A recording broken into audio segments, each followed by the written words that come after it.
Assalamualaikum and welcome to the next lecture of this series on British history and I am your instructor Mohammed Kumail. तो अब तक हम क्या पढ़ते आए हैं, एक थोड़ा सा क्विक रिफ्रेशर दे देते हैं उन चीज़ों का। तो इनिशियली हमने सबसे पहले लेक्चर में हमने देखा कि जनरल ट्रेंड और कॉजेज ऑफ टसल क्या थे पार्लियामेंट और मोनार्की के दरमियान, या पर्टिकुलरली स्टुअर्ट मोनार्की के दरमियान। हमने देखा 1688 में ग्लोरियस रेवोल्यूशन आ जाता है। वो उसके एक तो जनरल हमने पूरी सेंचुरी के ऊपर फैले हुए कॉजेज देखे, और हमने कॉजेज उसके देखे जो इमीडिएट कॉजेज थे, जो कि जेम्स द सेकंड से मसले थे पार्लियामेंट को। 1688 में रेवोल्यूशन आ जाता है, थ्रोन पास हो जाता है विलियम एंड मैरी को। विलियम और मैरी जॉइंटली रूल करते हैं 1694 तक, और 1694 से 1702 तक विलियम रूल करता है। हमने इस दौरान देखी कि कौन से पॉलिटिकल कॉन्स्टिट्यूशनल चेंजेस इंग्लैंड के अंदर आए, जिसमें बिल ऑफ राइट्स देखा हमने, जिसमें हमने बैंक ऑफ इंग्लैंड की इस्टेब्लिशमेंट देखी और जिसमें हमने एक्ट ऑफ सेटलमेंट जो है 1701 का देखा, और 1702 में किस तरह ये ख़त्म हो जाता है। जिस तरह ये 1702 में ख़त्म हो रहा होता है तो स्पेन में एक सक्सेशन की वॉर भी जनरेट करती है, जिसमें डिफरेंट यूरोपियन पावर्स अपना हिस्सा लेने के लिए उमड़ आती हैं। लेकिन ब्रिटेन तब वहाँ पे क्या चाह रहा होता है कि बैलेंस ऑफ पावर मेंटेन रहे, कोई भी स्टेट एक हद तक अपनी इंपीरियलिज्म को बढ़ा ना सके। 1702 में क्या होता है कि क्वीन एन रूल करने के लिए आती हैं। क्वीन एन के रूल में हम देखते हैं Spanish war of succession treaty of Utrecht के थ्रू अपनी कल्मिनेशन को पहुंचता है। और एक और इम्पॉर्टेंट इवेंट कि 1707 में स्कॉटलैंड के साथ एक्ट ऑफ यूनियन शामिल हो जाता है। 1714 आता है, क्वीन एन की डेथ हो जाती है, और थ्रोन एक्ट ऑफ सेटलमेंट 1701 के अकॉर्डिंग हाउस ऑफ हेनोवर को पास हो जाता है। हाउस ऑफ हेनोवर का जो फर्स्ट रूलर थे जॉर्ज द फर्स्ट, हमने उनकी पॉलिसीज लास्ट लेक्चर में डिस्कस की, और हमने देखा कि क्या पॉलिटिकल और कॉन्स्टिट्यूशनल सिग्निफिकेंस थी हेनोवियन सक्सेशन की इंग्लैंड की हिस्ट्री में। आज हम क्राउन से थोड़ा हटते हैं और आज हम विग पार्टी की तरफ थोड़ा सा आ जाते हैं। हम देखेंगे कि विग ओलिगार्की क्या थी और रॉबर्ट वॉलपोल कौन था। रॉबर्ट वॉलपोल का और विग ओलिगार्की का हमने थोड़ा सा हल्का सा जिक्र लास्ट लेक्चर में किया था, लेकिन अभी हम इसको डिटेल में थोड़ा सा देखते हैं। अच्छा, ये लेक्चर दो पार्ट्स में है। अभी इस फर्स्ट पार्ट के अंदर मैं सिर्फ विग ओलिगार्की के ऊपर डिस्कस करूंगा, और नेक्स्ट लेक्चर के अंदर मैं रॉबर्ट वॉलपोल पे डिस्कस करूंगा। लेकिन अगर आपको दोनों का सवाल अगर आ जाता है तो आपने कोशिश करनी है कि आप दोनों लेक्चर्स के अंदर से पॉइंट्स इकट्ठे कर सकें, क्योंकि बेसिकली रॉबर्ट वॉलपोल जो थे वो विग ओलिगार एक तरह से मेंबर ही थे, और उसी ओलिगार्की को ही एक तरह से जो है वो रन कर रहे थे। अब सबसे पहला सवाल आता है, विग तो हमें समझ आती है कि विग क्या है। विग पार्टी थी, दो पार्टी बनी हुई थी इंग्लैंड में, टोरी पार्टी और विग पार्टी उस टाइम पे। ये ओलिगार्की क्या लफ्ज होता है? ओलिगार्की गवर्नमेंट एक ऐसी हुकूमत को कहते हैं जिसमें अशराफिया का एक चंद तबका जो कि रियासत पर बराजमान हो जाए, और वो हुकूमती जो अफेयर्स हैं वो उनको रन करे। अब हमने पहले भी मैं आपको थोड़ा थोड़ा बता चुका हूँ कि फ्रेंचाइज उसमें उस वक्त ब्रिटेन में इस तरह नहीं थी कि 18 साल से ऊपर वाले तमाम लोग जो हैं वो जाके वोट कर सके। बड़ी लिमिटेड सी फ्रेंचाइज थी, और प्रॉपर्टी जो थी उसकी क्वालिफिकेशन थी। तो चंद लोग इलेक्ट करते थे, और जो बैठते थे जो लोग पार्लियामेंट में वो भी आपकी लैंडेड जेंट्री या मर्केंटलिस्ट क्लास से जो ताल्लुक रखते थे, जो कि कलोनियल ट्रेड का बेसिकली मर्केंटलिस्ट क्लास आपकी हिस्सा थी। उसके जो लोग थे वो जाके आपकी पार्लियामेंट में बैठते थे। तो ओलिगार्की का लफ्ज जो है वो एक तरह से अपने असल में ही एक नेगेटिव कॉनोटेशन जो है वो कैरी करता है। तो हम देखेंगे कि मेरिट्स और डीमेरिट्स क्या थे विग ओलिगार्की के, और वो कौन से रीजंस थे।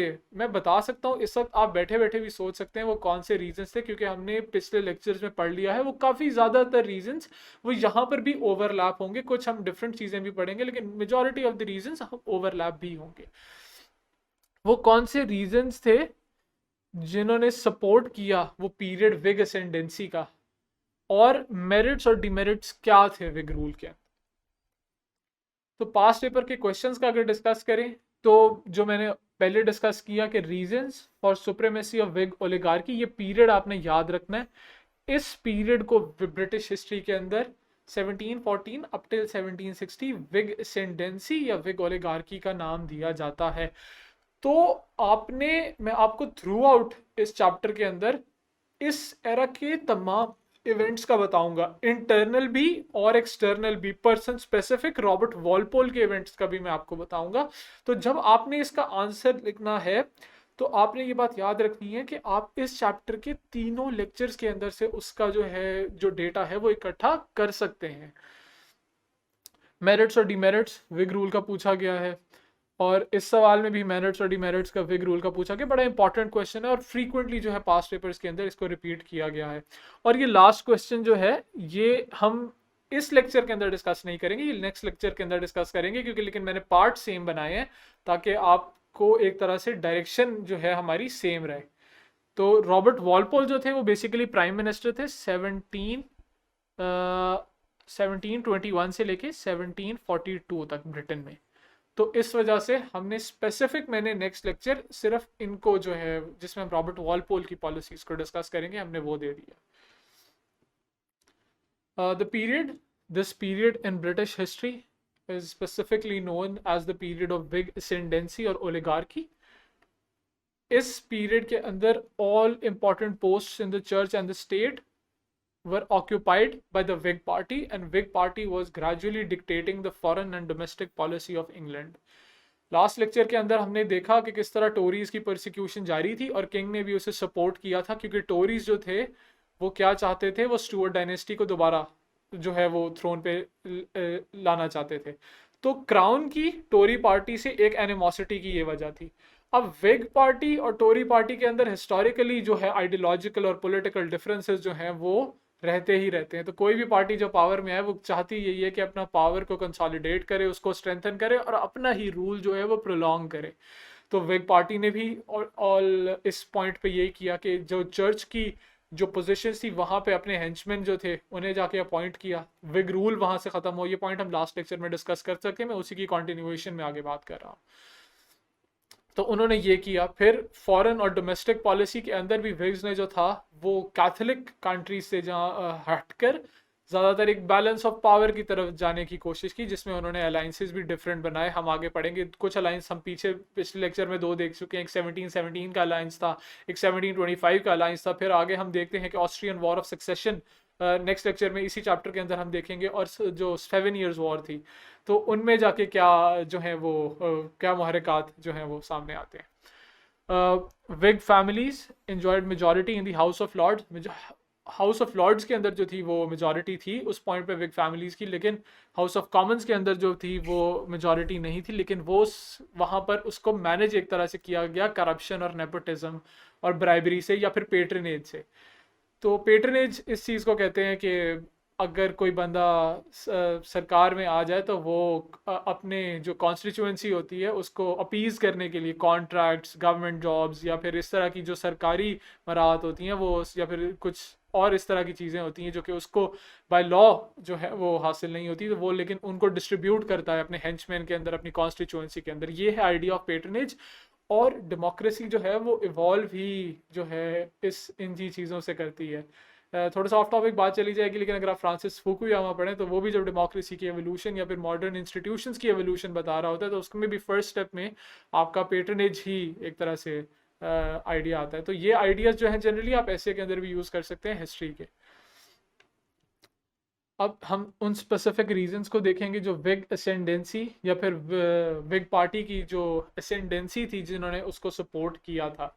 सबसे पहला रीज़न था कि जो हनोवियंस थे वो अपना रूल ओ करते थे विग्स को, क्योंकि अनलाइक टोरीज विग पार्टी ने हमेशा हाउस ऑफ हनोवर को सपोर्ट किया, क्योंकि वो कन्वर्सेंट भी नहीं थे इंग्लिश कस्टम्स, इंग्लिश ट्रेडिशंस के अंदर, लेकिन फिर भी उन्होंने उनको सपोर्ट किया। उन्होंने कैथोलिक स्टुअर्ट्स को जाके सपोर्ट नहीं शो की। तो इसीलिए अल्टीमेटली जो जो फर्स्ट रूलर थे या सेकंड रूलर थे जॉर्ज द सेकंड का रेन शायद हमने अभी नहीं डिस्कस किया, वो था इसको 1727 से लेके 1760 तक। ये जॉर्ज द सेकंड जो कि हाउस ऑफ हनोवर के सेकंड रूलर थे, ये उनका जो है वो एक तरह से पीरियड था रूल का, तो ये आपने याद रखना है। George the First and George the Second were completely ignorant of the English language. So ultimately Tory party से उनकी वैसे ही एनिमोसिटी थी क्योंकि वो स्टुअर्ट्स को सपोर्ट करते थे.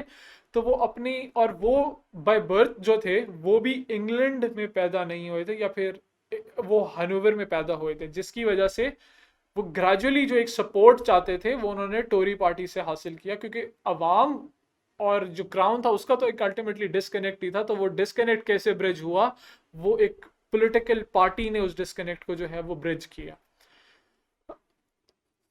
टोरीज की हाउस ऑफ लॉर्ड्स में मेजॉरिटी थी और हाउस ऑफ कॉमन्स को उन्होंने पेट्रनेज और ब्राइबरी के थ्रू कंट्रोल किया. जहाँ पे एक फंडामेंटल डिफरेंस बताता चलूँ, जो इकोनॉमिक डिफरेंस भी है, जो विग पार्टी में मोस्टली मेंबर्स हैं वो आपकी जो कलोनियल ट्रेड से जो लोग आगे आए, वो उसमें वो लैंडेड जेंट्री, वो मर्केंटलिस्ट क्लास एग्जिस्ट ज़्यादातर प्रीडोमिनेटली करती है. लेकिन जो आपकी टोरीज थे या फिर जो कंजर्वेटिव पार्टी आपकी थी, उसमें जो मेजॉरिटी ऑफ द मेंबर्स हैं वो हिस्टोरिकली वो बिशप्स या फिर वो किंग्स के जो हेंचमैन थे वो थे जिन्होंने, किंग ने बेसिकली अपनी ज़मीनें ज़्यादातर डिस्ट्रीब्यूट की हुई थी.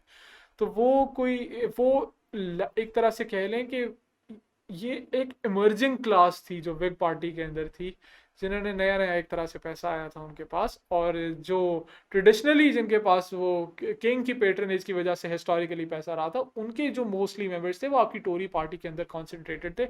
इसीलिए ग्रेजुअली जो टोरीज थे वो स्टेटस को ही ज़्यादा सपोर्ट करते हुए हमें हिस्ट्री के अंदर नजर आते हैं.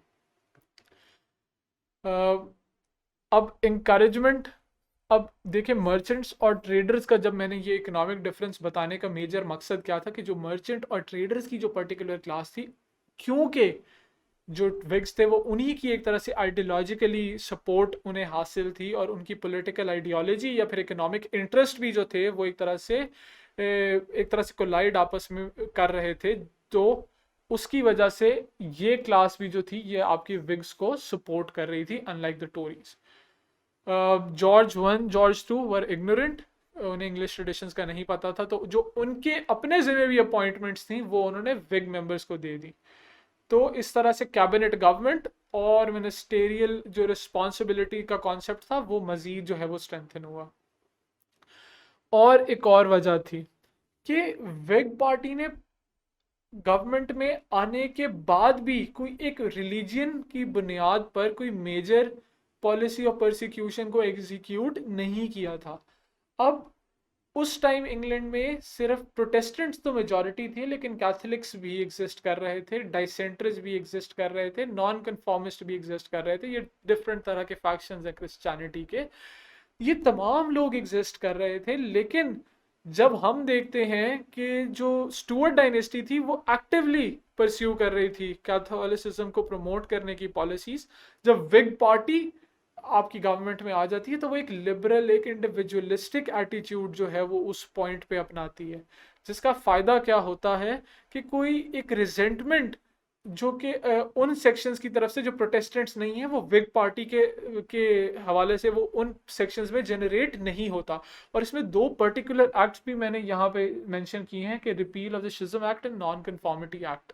ये रिलीजियसली ही एक तरह से रिलीजियसली मोटिवेटेड लॉज ही थे जो कि एक सर्टेन सेगमेंट को, जैसे non conformity act basically non conformist के लिए था, वो उन्हें एक्सक्लूड करता था डिफरेंट पब्लिक स्फीयर के अंदर एक्टिवली पार्टिसिपेट करने थे, बीट गवर्नमेंट जॉब्स और या फिर कोई अपॉइंटमेंट इस तरह की. शिज्म एक्ट भी जो है वो इसी ही सिलसिले में एक तरह से उसकी जो है वो चेन ऑफ इवेंट्स को फॉलो करता है. लेकिन जो विग पार्टी थी basically they repealed these acts which were discriminating people based upon their political thinking और based upon their religious inclination.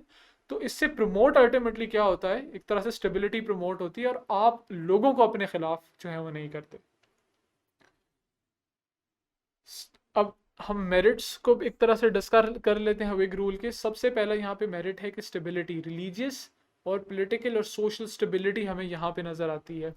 Provided a stable and continuous government इन England. Septennial Act से हमने parliamentary duration बढ़ गया, जिसकी वजह से जेकोबाइट रिवोल्ट भी हमने देखा कि वो सप्रेस हुआ इसी एरा के अंदर, और कोई एब्रप्ट चेंजेस नहीं हुई, जिसकी वजह से एक सेंस ऑफ प्रिडिक्टेबिलिटी और स्टेबिलिटी जो है वो का एटमोसफेयर रहा, ताकि पॉलिसीज की लॉन्ग टर्म कंटिन्यूटी हो। पाकिस्तान के केस में आजकल हम एक बहुत बड़ा क्रिटिसिज्म ये है कि यहाँ पे पॉलिसीज की स्टेबिलिटी या कंटिन्यूटी नहीं है। तो ब्रिटिश हिस्ट्री के अंदर उस एरा ने ये भी जो है वो इंश्योर किया। इनलाइटनमेंट आइडियाज उस पॉइंट पे थे, जिसमें हॉब्स हमने देखा 17वीं सेंचुरी के अंदर आता है। लॉक ने जो है इंग्लिश रेवोल्यूशन, जो ग्लोरियस रेवोल्यूशन थी उसके अंदर बहुत उसका था। फिर मॉन्टेस्क्यू का भी बड़ा रोल यहाँ पे, डिफरेंट फिलोसोफर जिन्होंने अपनी इंडिविजुअलिस्टिक और लिबरल थिंकिंग को इस पॉइंट पे जो है वो जाके प्रमोट किया। रिलीजियस टॉलरेंस, इंडिविजुअल राइट्स और एम्पिरिसिज्म की तरफ जो है वो लेकर एक तरह से गए। Promotion of parliamentary government, parliament को मजीद स्ट्रेंथन किया गया, जिसमें जो लोगों के राइट्स थे, हमने देखा कि लोगों के राइट्स पे लॉज पास हुए। रिलीजियस परसिक्यूशन ख़त्म होने पे राइट्स हुए, जैसे हमने लास्ट स्लाइड में पढ़ा। जो मोनार्की थी उसकी पावर्स को लिमिट किया गया। पार्लियामेंट्री टेन्योर जो था उसे बढ़ाया गया। और जो अफेयर्स, जो गवर्नमेंट के अफेयर्स को रन करने की बुनियादी जिम्मेदारी थी, वो विग पार्टी के अंदर आई, जो और उन्होंने उसको एक तरह से निभाया भी। According to Ramsay Muir, Ramsey Moyer is a very important historian, specifically when we are talking about British history. तो इनका है, the Whig rule reduced the monarchy to a sort of crowned presidency in a free state. Pakistan में अगर हम देखें तो president का कोई एग्जीक्यूटिव रोल हमें नज़र नहीं आता, बस एक तरह से अल्टीमेटली लास्ट स्टैम्प ही जो है president different acts, different laws या डिफरेंट एग्जीक्यूटिव ऑर्डर्स की एक तरह से जारी करता है। तो इस पीरियड के अंदर हमें मोनार्की का भी इतना ज़्यादा एक्टिवली रोल नहीं नज़र आता, जो कि जो जो बेसिकली गवर्नमेंट को चला रहे थे वो विग पार्टी ही थी। और सप्रेशन ऑफ जेकोबाइट रिवोल्ट हमने देखा, उसमें रॉयट एक्ट और सेप्टेनियल एक्ट ने पार्लियामेंट्री ड्यूरेशन बढ़ाया। रॉयट एक्ट ने जो है वो इंटरनल स्टेबिलिटी को इंश्योर किया। जेकोबाइट रिवोल्ट में जो है वो स्कॉटलैंड की जो है वो स्टेबिलिटी हमें जो इंश्योर होती हुई नज़र आती है। और एक्ट ऑफ यूनियन से के साथ साथ इंग्लैंड के अंदर उसका एक अमेलगमेशन भी जो है वो हमें जाके नज़र आता है।